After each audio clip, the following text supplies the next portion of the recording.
రంగారెడ్డి జిల్లాలో వర్షాలు విస్తృతంగా కురుస్తున్నాయి. మరింత సమాచారాన్ని మా ప్రతినిధి గణేష్ అందిస్తారు. గణేష్, రంగారెడ్డి జిల్లా వ్యాప్తంగా భారీ వర్షం తీవ్రత ఎట్లా కనపడుతోంది?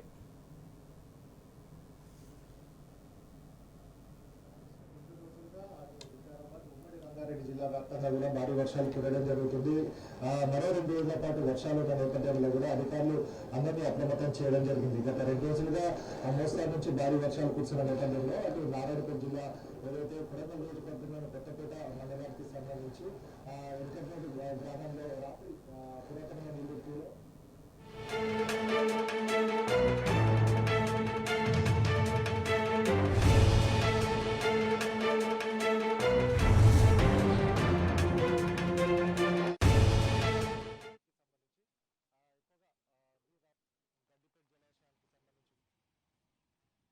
క్యూసెక్ల నీరు కూడా రావడం జరుగుతుంది. అటు హిమాయత్ సాగర్కి సంబంధించి చూసుకున్నట్టయితే 400 క్యూసెక్ల నీరు రావడం జరుగుతుంది. అటు శంకర్పల్లి, షాబాద్ మండలాల్లో ఈసీ అలాగే మూసి 2 నదులు కూడా వాగులు వంకలు రావడంతో కూడా 2 ప్రాంతాల్లో కూడా భారీ వర్షం రావడం జరుగుతుంది. ప్రస్తుతం మనం నాగోల్ బ్రిడ్జి వద్ద మూసి పరివాహకాన్ని చూడడం జరుగుతుంది. మూసీకి సంబంధించి వరద నీరు వస్తున్న నేపథ్యం కనబడుతుంది.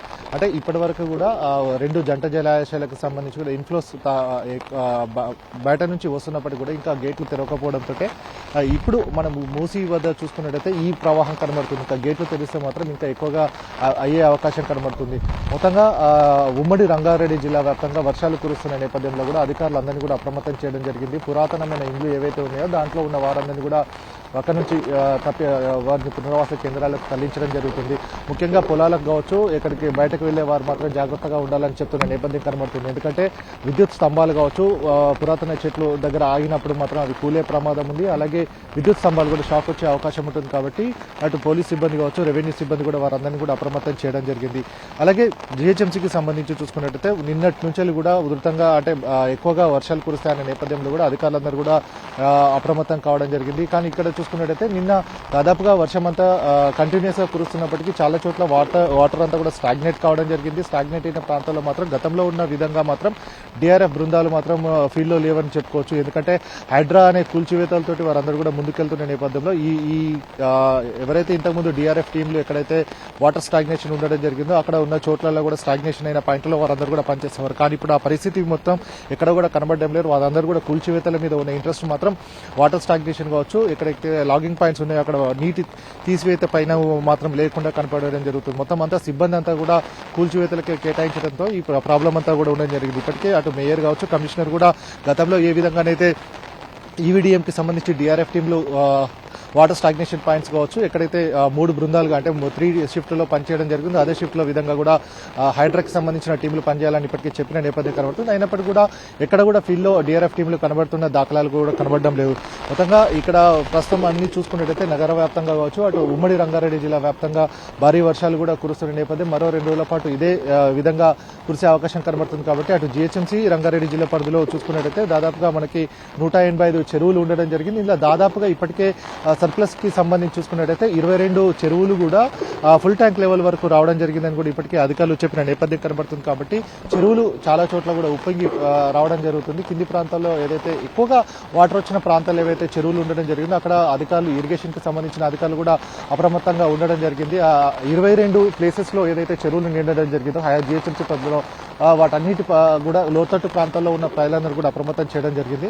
మిగతా చెరువులు అటు మహేశ్వరం కావచ్చు, షాబాదు మొదలుకుంటే శంకర్పల్లి ప్రాంతాల్లో కూడా పూర్తి స్థాయిలో కూడా చెరువులన్నీ నిండి కుండలు కూడా తలపిస్తూ వాటన్నిటి కూడా ఉధృతంగా ప్రవహించడం జరిగింది. అటు తాండూరు కర్ణాటక అంటే తెలంగాణ కర్ణాటకకు సంబంధించిన రోడ్డు ఏదైతే సెడన్ నుంచి ఉండడం జరిగిందో అది కూడా పూర్తిగా మునిగిపోవడం జరిగింది. అక్కడ రాకపోకలన్నిటి కూడా బంద్ చేయడం జరిగింది. అటు అలాగే పరిగి నుంచి వికారాబాద్ కు సంబంధించి నిన్నటి నుంచి నిన్న 2 రోజులుగానే భారీ వర్షం కురుస్తున్న నేపథ్యంలో కూడా పరిగి వికారాబాద్ కు సంబంధించి కూడా రోడ్డు అంతా కూడా రాకపోకలు కూడా బంద్ కావడం జరిగింది. సో మొత్తంగా చూసుకున్నట్టయితే ఈ వర్షం వాటర్ స్టాగ్నేషన్ కాకుండా రూరల్ ప్రాంతాల్లో కావచ్చు, మేడ్చల్ లాంటి షామీర్పేట లాంటి ప్రాంతాల్లో కూడా చెరువులన్నీ నిండి కుండలు తలపిస్తూ కూడా మత్తడి దుంకడంతో ప్రజలందరినీ కూడా పోలీస్ సిబ్బంది కావచ్చు, రెవెన్యూ సిబ్బంది కూడా అలర్ట్ చేయడం జరిగింది. మరో 2 రోజుల పాటు ఇదే విధంగా ఉండడం జరుగుతుంది. కాబట్టి జిహెచ్ఎంసీ పరిధిలో కావచ్చు, రెవెన్యూ రూరల్ ప్రాంతాల్లో కూడా ఏదైతే పురాతనమైన ఇండ్లు ఉండడం జరిగిందో అంటే ప్రాణ నష్టం జరగద్దు అంటే ప్రాణ నష్టాన్ని తగ్గించాలంటే మాత్రం పురాతనమైన ఇండ్ల నుంచి కావచ్చు, ఈ విద్యుత్ స్తంభాలు ఉన్న కాంచి మాత్రం వాళ్ళని వెకేట్ చేయాల్సిన అవసరం ఉంటుంది కాబట్టి పురాతనమైన ఇండ్లను ఇప్పటికే గుర్తించారు. రెవెన్యూ సిబ్బంది కూడా అక్కడ ఉన్న వారందరినీ కూడా పురాతన ఇండ్ల నుంచి కూడా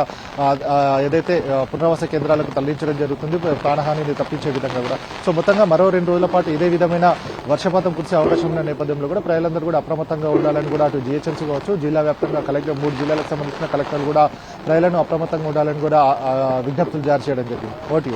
రైట్, థ్యాంక్ యూ గణేష్.